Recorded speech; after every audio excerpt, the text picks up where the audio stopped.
Welcome back to Bath of the Red Mage. I'm Erickson, and this is our podcast on doing real magic in the real world. Quick recap for those of you just joining us. I am one of four hosts, and we each do a different theme each day on alternating weeks. In theory, anyway, today is a Tuesday, so today I'm going to be doing a Path of the Warrior reading. I often read from my autobiography, so I'm going to do that again today. Theme of Path of the Warrior is just what it sounds like, the various ways in which one can learn how to do magic through the study of battle, warcraft, conflict, that sort of thing. The reading I'm going to do today is one of a battle I mostly lost in my youth. But was an important first step on the path of the warrior for me. Lucifer, or How Easily Evil Can Seduce the Lonely. Philip, Polish lover of horses, but in name only. I don't think he loved anything. It wasn't his fault, really. Raised by a good woman with a terrible taste in men and no understanding of American culture, my Lydia, we'll return to her later. A stepfather that physically beat his not sons. A father, remote but worshipped. A man of violent tendencies, maybe not a child beater, however. A man who spent lavishly on his children, but I think gave little else to them. A life under the care of housekeepers, who spoke no English and only cared what the children did so far as they did not create mess. A cousin, just a little older, but still a child, who he may have actually loved. I don't know much about her, but despite being children both, they made a pact to make up for their stolen childhoods by staying devoted to childish joys. Stolen? How? By what? Phil had so much more stuff than me. A computer, their house beautiful and stylish and modern. Stolen? Making up for what? At 11 and 14? I'm sure what I saw was only the surface of the special hellfire he was forged in. He entered my life, the town, when I was 11. Like any good predator, he must have sniffed around until he smelled bloody weakness. Like any good monster, he approached me with kindness, a video game, lent indefinitely, a hand-drawn and thorough manual describing how to play, none of it asked for.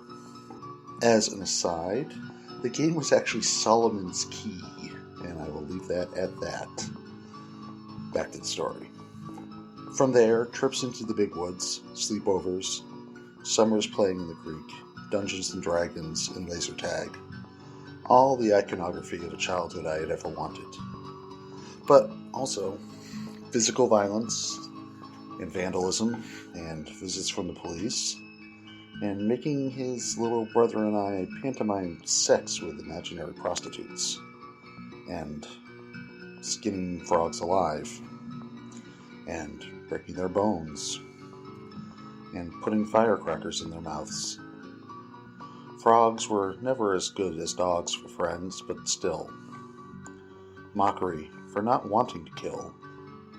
Twists in my gut even now the sense memory of the one leg I ever intentionally broke. That pathetic little snap, less than a toothpick, but to that innocent beast, probably the worst thing it had ever known, until Phil took it in his own hands and completed his usual ritual. Death is sometimes kinder than life.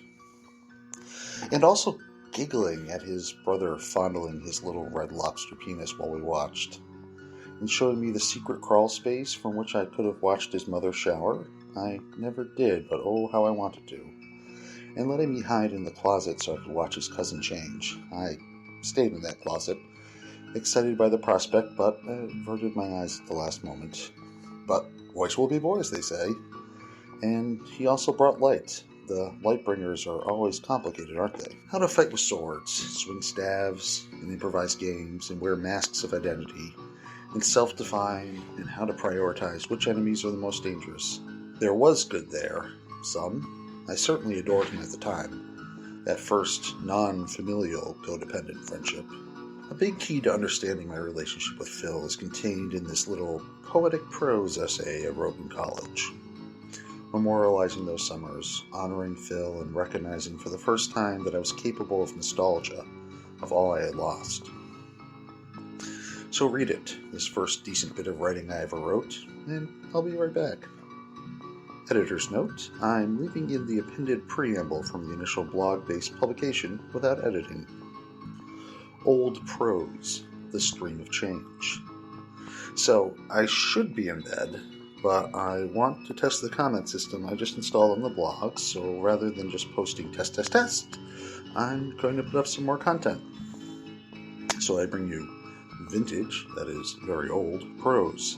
This is circa 1997 or somewhere there's about, and probably the closest thing I've ever gotten to writing lit.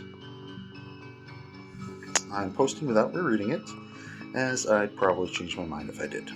In retrospect, I was much closer to the reference lost childhood at the time of writing this than I really imagined.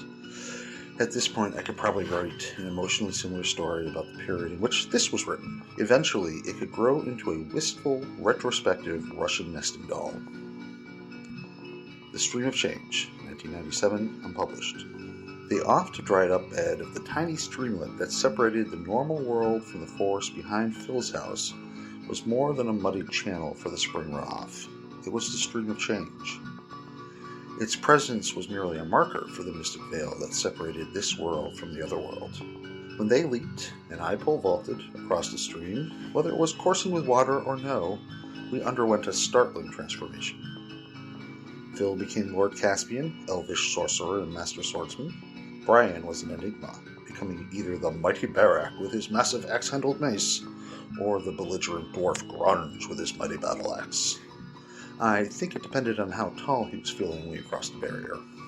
My sister, Jamie, during those months when she accomplished us on our daily journeys, was metamorphosed into Lady Lotana with her scimitar.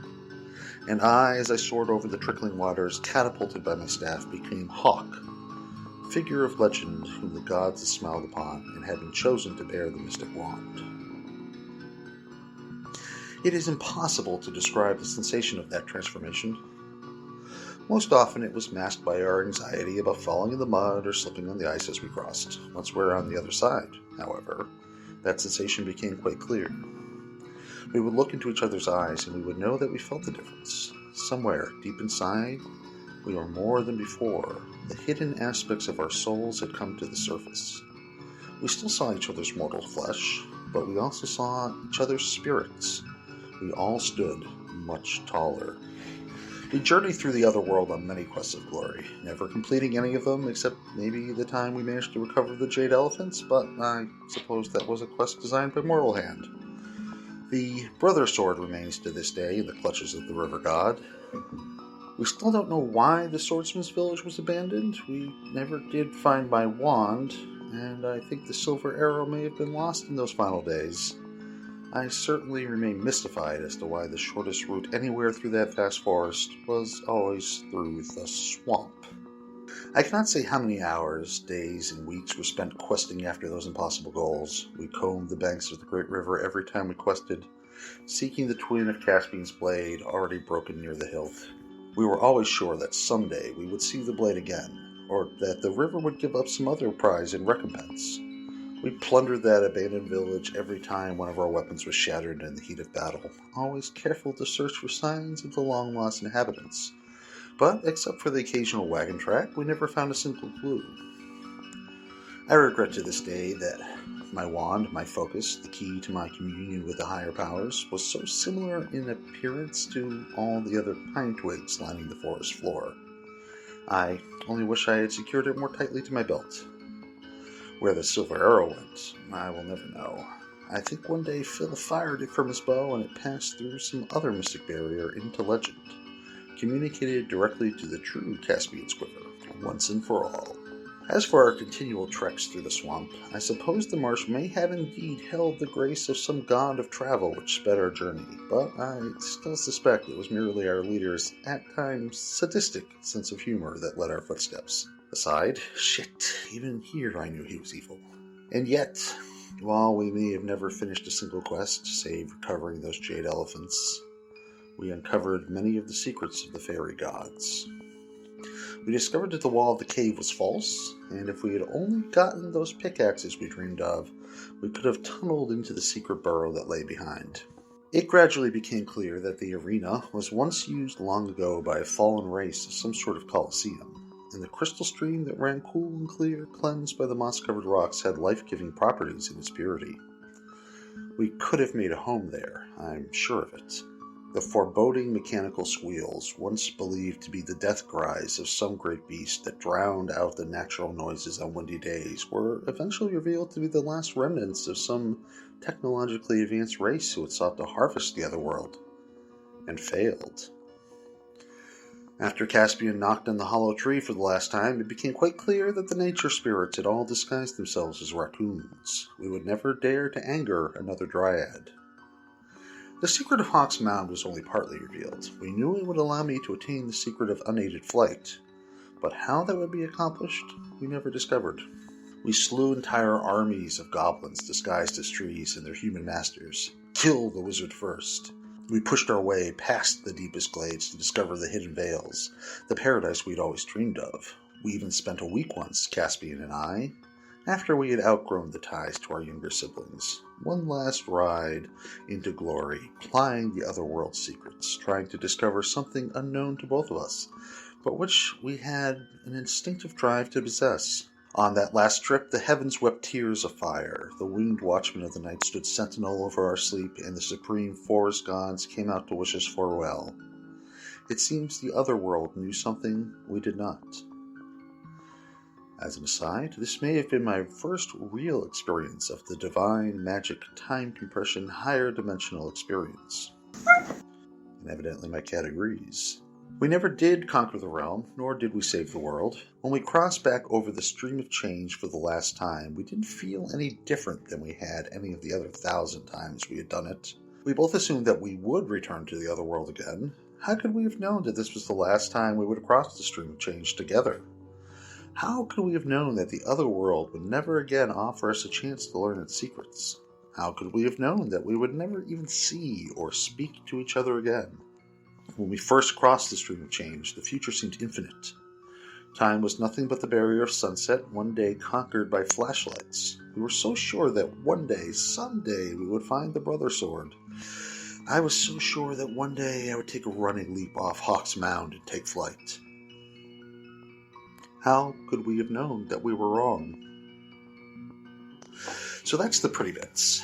But also, Phil/Lucifer has been fucking with my head my whole life, because years ago, years before the therapy even, when I had just started figuring life out, I had this to say about the same guy, and the same story. If you've read Wolf Eater, you know how it ends in its current final form. I didn't, until I read this old scrap and wrote this sentence, and I had the bloody title years ago. Edited from the poem, too? On my last visit, I was literally ravaged by his dog. I lied to my father about the rabies shots. My own health and well-being were never priority one. Dogs. Always fucking dogs. Duh. Anyway, this was the follow-up blog post to Stream Change. Self-realizations.